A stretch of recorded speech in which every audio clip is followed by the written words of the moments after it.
พี่น้องช่วงนี้เป็นช่วงคัดเลือกทหารเนาะชายไทยวัย21 ปีต้องไปคัดเลือกทหารตามกฎหมายพี่น้องเอ๋ยก็เป็นกำลังใจให้สู้ผู้สู้คนเด้อผู้ละคนบ่หาแต่จับใบดำใบแดงเพิ่นสมัครไปเรียบร้อยเพิ่นมีจิตใจอยากไปเป็นทหารอยากไปช่วยรบตั้งแต่สงครามชายแดนเขมรพุ่นโอ้ยผู้ละคนปวดเจ้าอยากไปช่วยรบอยากไปช่วยทหารอยากโดดเข้าสนามนำเพราะว่าเห็นเขมรตอนนั้นเป็นตาสร้างอีหลีพี่น้องเอ๋ยเบาแล้วผันสิว่ายุยงให้สร้างกันแต่ตอนนั้นเป็นตาสร้างอีหลี บัดนี้ช่วงนี้ไปคัดเลือกทหารก็เป็นกำลังใจให้สู้ผู้ทุกคนนี่นะบรรดาหมอลำเฮาก็อยู่ในวัยคัดเลือกทหารกะหลายพี่น้องเอ๋ย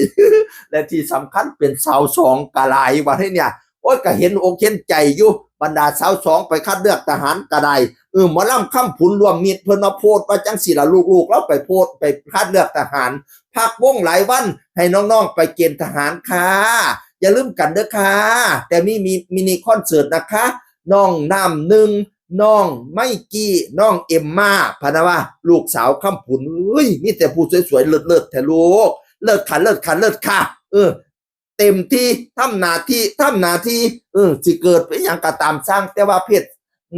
เพศเฮาเป็นเพศชายเฮาก็ต้องไปทำตามหน้าที่นะแม่นว่าเฮาสิมีจิตใจเป็นผู้หญิงเฮาก็จังใดล่ะเนาะมันตามลักษณะกายภาพเฮาเป็นผู้ชายเฮาก็ต้องไปคัดเลือกลังเทียไปติดทหารก็ดีอีหล่าเอ่ยได้ใบดำก็ดีได้ใบแดงก็ดีติดก็ดีบ่ติดก็ดีคันติดเฮาได้ไปอยู่ดงผู้ชายแย่แต่ผู้เฒ่ารอๆผู้เฒ่าน้อยทั้งนั้น20ต้นรอคือสิตายเนี่ยอีหล่าไปโลด น้องไม่กี้น้องเอ็มมาน้องน้ำหนึ่งบอกมีแต่คนสวยๆไปใครกำลังใจทหารติดกันจะสุยานอีหล่ามีแต่ผู้บ่าว มวนกุ๊บเป็นตาหนายเนาะปะดีเนาะบางคนสาวสองเขาเข้มแข็งนะบางคนเขาไม่กลัวนะเขาจับฉลากนะได้ใบแดงใบดำเขาซิวใบไหนเขาก็ยินดีหมดนะสาวสองบางคนน่ะโอ้ยผู้ชายแท้ลังก้นพี่น้องเอ้ยบัดนี้อยู่หน้าห้านหมอลำเก่งคือสิตายเนี่ยตัวเป็นนักเล่นแลนตีผู้นั้นแลนตีผู้นี้โอ้ยถือคอนว่าฉันแลนยุคเกนั่นแลนยุคเกนี่นักเล่นคือสิตายนี่ย่ำมีหมอลำมันบัดย่ำคันเรียกทหารว่าฉันโอ้ยยานคือสิตายเทั้งพ่อเทั้งแม่พาลูกพาเต่าไปหดน้ำมนต์ไปไหว้ศาลเจ้าปู่นั่นเจ้าปู่นี่ซอยลูกได้เด้อซอยลูกได้เด้อยาดมว่าฉันแดกเอาดัง3 หลอด4 หลอดตัวมันยานติดทหารพี่น้องมันยานติดใบแดง